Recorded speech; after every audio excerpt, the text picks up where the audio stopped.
The tech tyrants just went nuclear ahead of schedule.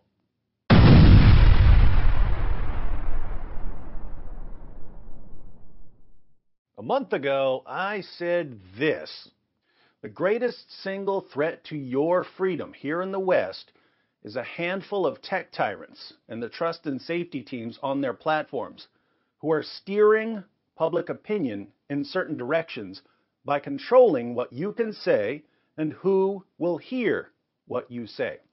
And I said this: if you still don't understand why I say that the greatest single threat to your freedom here in the West is a handful of tech tyrants and the trust and safety teams on their platforms, just think about this. How much political influence did Facebook and Twitter and YouTube wield just 10 years ago? Pretty much none. How much political influence do they wield now?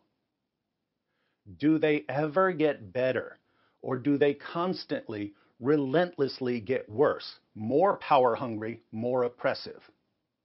You are living right in the middle of the most epic power grab in history.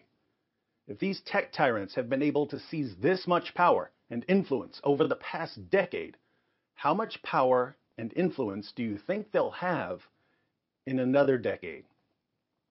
How correct was I? Well, Twitter just slapped the President of the United States right in the mouth, and there is absolutely nothing he can do about it because the tech tyrants are now more powerful as far as speech is concerned than the U.S. government, CNN reports.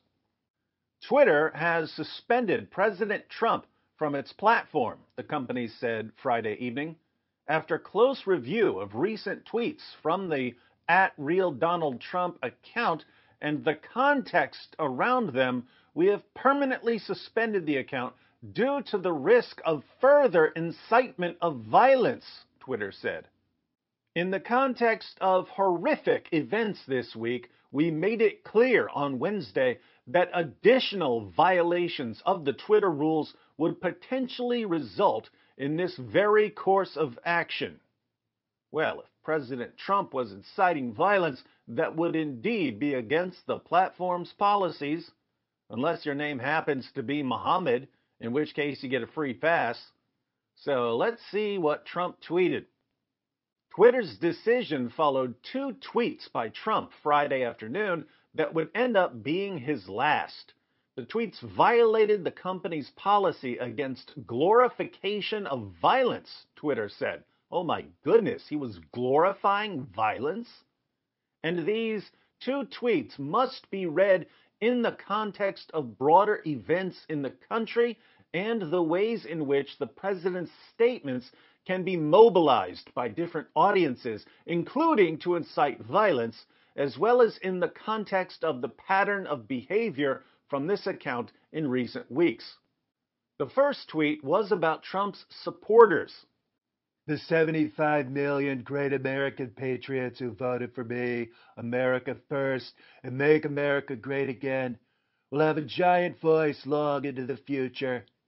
They will not be disrespected or treated unfairly in any way, shape, or form. So that's glorifying violence. The second indicated Trump did not plan to attend Joe Biden's inauguration. To all of those who have asked, I will not be going to the inauguration on January 20th. So those were the tweets that were glorifying and inciting violence? Twitter said the tweet concerning inauguration could be viewed as a further statement that the election was not legitimate. It also said that the tweet could be interpreted as Trump saying that the inauguration would be a safe target for violence because he would not be attending.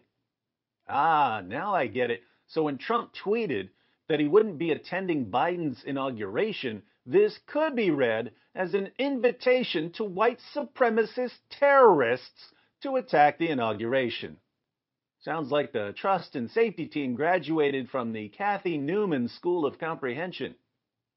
Trump's other statement about American patriots suggested that he plans to continue to support, empower, and shield those who believe he won the election, Twitter said. Isn't he about to be gone? How exactly will he be empowering and shielding people after he's gone? Not surprisingly, this ban is being celebrated by Trump's enemies.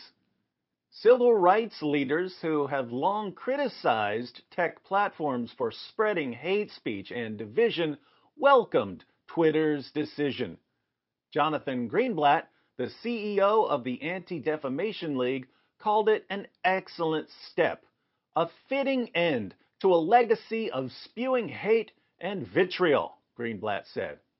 President Trump incited the violent riots at the Capitol using social media and paid the price.